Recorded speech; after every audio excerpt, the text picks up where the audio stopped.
Engkanto ang magiging tatay ng bata sa sinapupunan mo. Story time.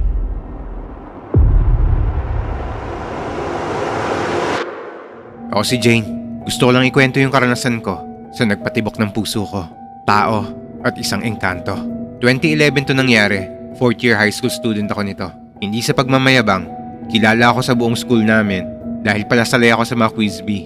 Nauuso kasi noon ng mga quiz bee at madalas math quiz bee ang sinasalihan ko. Madalas akong manalo at ang mga grupo ko sa mga ganyang patimpalak. Tumunog ang pangalan ko ng gusto dahil dito. Pero kung pagdating sa itsura, hindi rin naman ako ganun kagandahan. Pero dahil nakilala ako, madami ang nangahas at naging interesadong ligawan ako. Lumaki ako na buo ang pamilya ko, pero hindi maayos ang estado financially dahil hindi naging responsable ang tatay ko sa aming magkakapatid. Kaya naging inspirasyon ko nito ang makatapos ng pag-aaral. Kaya naman kahit 4th year high school na ako, ay hindi pa ako nakakaranas magkaroon ng nobyo. Kasi ayokong masira yung pangarap ko at mapatunayan ko sa tatay ko na may mararating ako. Hanggang may isa sa mga nanliligaw sa akin na nakita ko talaga na desididong makuha ang matamis kong oo.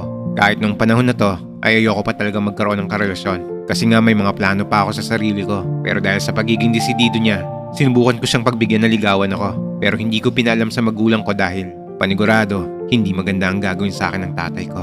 Hatid sundo niya ako, pamamaraan daw niya yun para makamit ang matamis kong oo. Hinayaan ko na lang din siya dahil para sa akin, magiging ligtas ako sa daan. Lalo na't ang dinadaanan ko bago makauwi galing eskwelahan ay isang mahabang tulay. Ang oras kasi ng klase ko nito ay sa hapon kaya madalas gabi na ako nakakauwi. Saka isa pa, salat ako sa pera kaya madalas din naglalakad lang ako. Dahil din sa kakulangan pang pinansyal, nag-part-time ako sa isang tindahan bilang kahera tuwing bakasyon namin sa school. Pero bago ko makilala ang manliligaw ko, noong bakasyon, bago ang pasukan namin bilang 4th year student, may nakilala ako sa tulay na palagi kong dinadaanan pag-uwi. Kasi may isang beses na umuwi ako ng gabi galing sa ina-extrahan kong trabaho. Tanda ko pa ang buwan nito, Mayo. Medyo maulan ng araw na to at meron akong bisikleta na ginagamit ko noon. Dahil hindi ko kakayanin yung layo kung lalakarin ko lang yung tindahan na pinapasukan ko. Namamasukan ako bilang kahera nito.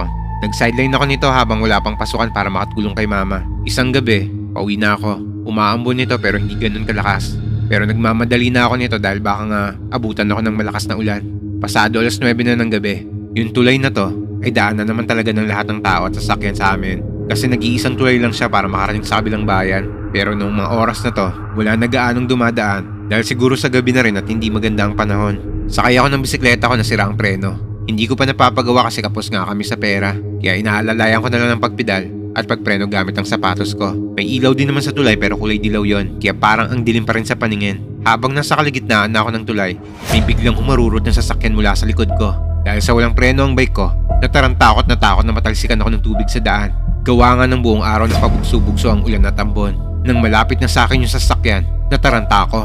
Habang nakatingin ako sa likuran ko, nagulat ako nang biglang may humila ng bisikleta ko pagilid ng railings. Hanggang nagulat ako sa nangyari at napatagilid yung bike ko.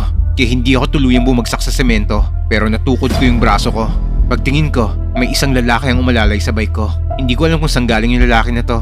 At biglang sumulpot na lang sa tulay. Hindi ko rin naman siya napansin nung nagbabike ako sa malayo. Kasi ang bilis din ng pangyayari. Basta bumagsak ako ng pataglid at hindi ako nabasa ng tubig sa daan. Pagkalagpas ng sasakyan na muntik nang sumagasa sa akin, hindi ko kagad napansin yung mukha ng lalaking sumalot ng gilid sa bike ko. Pero nung makarecover na ako, dito ko na siya nakita. Nakasandal sa railings ng tulay na parang sinalo lang ako ng walang kahirap-hirap. Nagkaroon ako ng minor scratch sa braso ko kasi naitukod ko to nung bumagsak ako. Pero hindi naman malala to.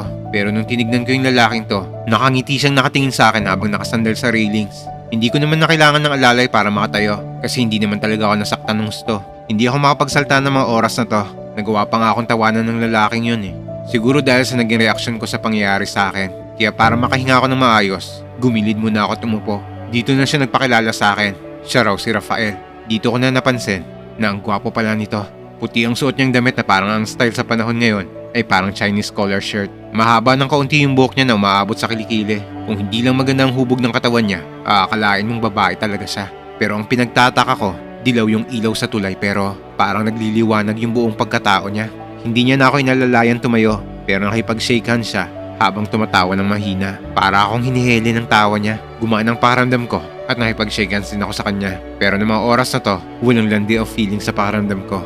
Kasi nga wala pa sa isip ko nito ang mga lalaki o makipagrelasyon dahil marami pa akong plano sa sarili ko at sa pamilya ko. Sa kantingin ko lang kay Rafael nito ay kuya dahil na rin sa itsura niya na parang late 20s to 30 na siya. Matapos to, nagpasalamat ako sa kanya tapos hindi na ako umimik hanggang nagsalita siya na sabi, "Mag-iingat ka na sa susunod ha."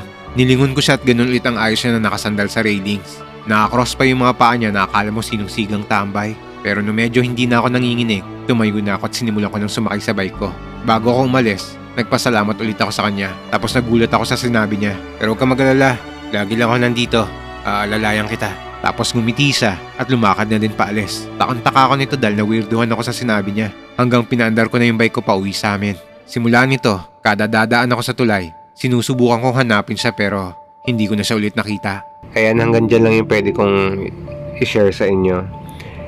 Hindi sa binibitin ko kayo dahil hanggang dyan lang yung pwede dito sa Facebook or madidelete din naman yung video at ma-restrict na naman yung Facebook ko.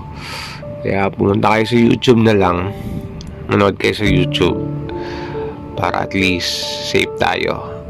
Okay? O ano pang hinihintay mo? Manood ka na. Kasi nga ang daming bawal sa mundo. Ito yung sasabi ko. Alright, manood na kayo guys. Thank you.